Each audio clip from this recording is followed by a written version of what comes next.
22,000 పెట్టుబడితో 22 లక్షల ఆదాయం. నిర్మలా సీతారామన్, రాహుల్, ప్రియాంక గాంధీ వీడియోలతో బురిడి. పార్లమెంట్ సమావేశాల వేళ ఫేక్ వీడియోలో కలకలం. అప్రమత్తంగా ఉండాలని సైబర్ నిపుణుల హెచ్చరిక అంటూ చూస్తాం. సో ఇక్కడ గమనించాల్సిన విషయం ఏంది, ఇప్పుడు సైబర్ నేరాలు జరుగుతున్నాయి, అదేవిధంగా ఫేక్ వీడియోలో కలకలం జరుగుతూ ఉంటే అది ఎవరిని, నిర్మలా సీతారామన్, రాహుల్ గాంధీ, ప్రియాంక గాంధీ వీడియోలతో బురిడి అయిపోయింది కదా. ఇప్పుడు కేంద్ర ప్రభుత్వం తెలుసుకోవాల్సిన విషయం ఏంది, కఠినమైనటువంటి చట్టాలు తీసుకురావాలి కదా దీనిపైన. ఎందుకు తీసుకురాలేకపోతున్నారు అంటే జరిగిన నష్టం అంతా జరిగిన తర్వాత అప్పుడు కఠినమైన చట్టాలు తీసుకొస్తారా? ముందే ఈ యొక్క ప్రమాదాన్ని ముందే గ్రహించి కనుక మీరు కొత్త చట్టాలను చేసి కఠినమైన చట్టాలు చేస్తే ఈ యొక్క అనర్థాలు జరగవు కదా. సో చూడండి, అంటే ప్రభుత్వం యొక్క నిర్లక్ష్య ధోరణి, ఏదైనా సరే జై శ్రీరామ్ అంటే అయిపోతుంది గంతే. ఎవడెటన్నా పోని లాస్ట్కి జై శ్రీరామ్ అలా ఓట్లు దండుకోవాలి. ఇదే జరుగుతూ ఉంది తప్ప అసలు శ్రీరాముడు కూడా తలదించుకునే రీతిలో వీళ్ళ పాలన చేస్తున్నారు కేంద్ర ప్రభుత్వం.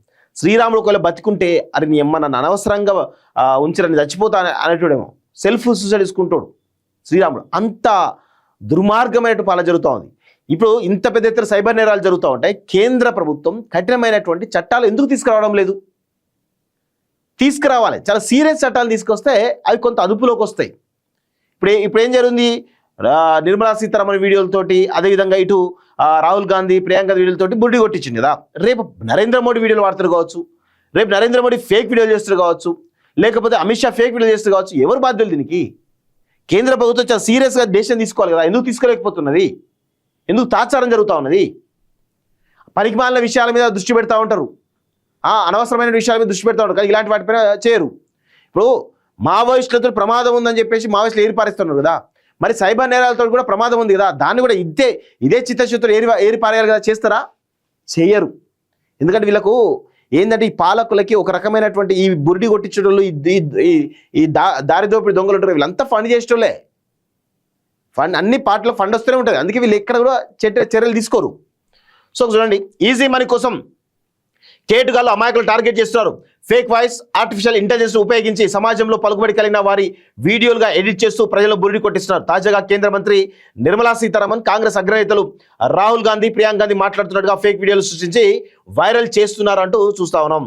స్మార్ట్ ఫోన్ల వినియోగం పెరిగిపోవడంతో అనేక మంది ఈజీ మనీ కోసం రకరకాల ప్లాట్ఫామ్లలో ఇన్వెస్ట్ చేసేందుకు ఆసక్తి చూపుతున్నారు. దీన్ని ఆసరాగా చేసుకున్న కేటుగాళ్ళు ఫేక్ వాయిస్, ఏఐతో వీడియోలు చేస్తూ ప్రజలు బురిడి కొట్టిస్తున్నారు. తాజాగా కేంద్ర మంత్రి నిర్మలా సీతారామన్, ఏఐసీ అగ్రనేతలు ఫేక్ వీడియోలు వైరల్గా మారాయి. పార్లమెంట్ సమావేశాల వేళ ఫేక్ వీడియోలు వైరల్ అవ్వడం సంచలనంగా మారింది అంటూ చూస్తున్నాం. స్వల్ప పెట్టుబడి ఎక్కువ లాభం. పార్లమెంట్లో రాహుల్ గాంధీ, ప్రియాంక గాంధీ కేంద్ర మంత్రి నిలదీస్తున్నట్టుగా వీడియోలు రూపొందించారు. 22 ఇన్వెస్ట్ చేస్తే 2 మిలియన్లు మీకు సీక్రెట్గా వస్తున్నాయి. ఈ విషయాన్ని దేశ ప్రజలకు బహిరంగపరచాలని మీరు రాజీనామా చేయాలని రాహుల్ గాంధీ, ప్రియాంక గాంధీ నిర్మల ప్రశ్నిస్తే ఇందుకు ఆర్థిక మంత్రి స్పందిస్తూ ఇది కేంద్ర ప్రభుత్వ అధికారిక వెబ్సైట్, మొబైల్ యాప్ అని, ఇందులో ఎలాంటి సీక్రెట్ లేదంటూ చెప్తున్నట్టుగా వీడియోని క్రియేట్ చేశారు.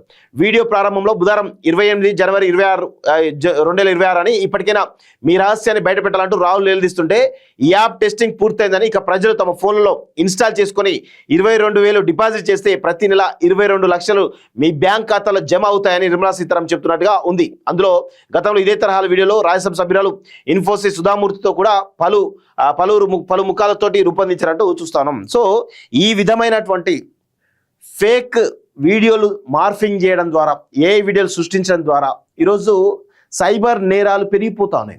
మరి దీనిపైన కఠినమైనటువంటి చట్టాలు తీసుకురావాల్సిన బాధ్యత ఎవరి మీద ఉంటుంది? కేంద్ర ప్రభుత్వం మీద ఉంటుంది కదా. కేంద్ర ప్రభుత్వం చాలా సీరియస్గా ఈ కఠినమైనటువంటి చట్టాలను రూపొందించాలి కదా.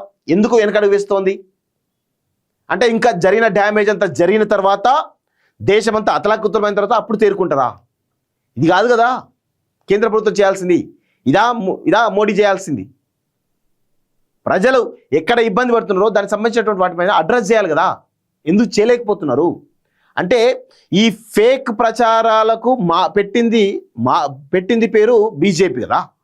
ఫేక్ ప్రచారాలకు ఇవన్నిటి కూడా అదే కాబట్టి వాళ్ళు ఇక్కడ కూడా దీనిపైన చట్టాలు తీసుకొచ్చే ప్రయత్నం చేయరు. ఇదే జరుగుతూ ఉంది ఇక్కడ.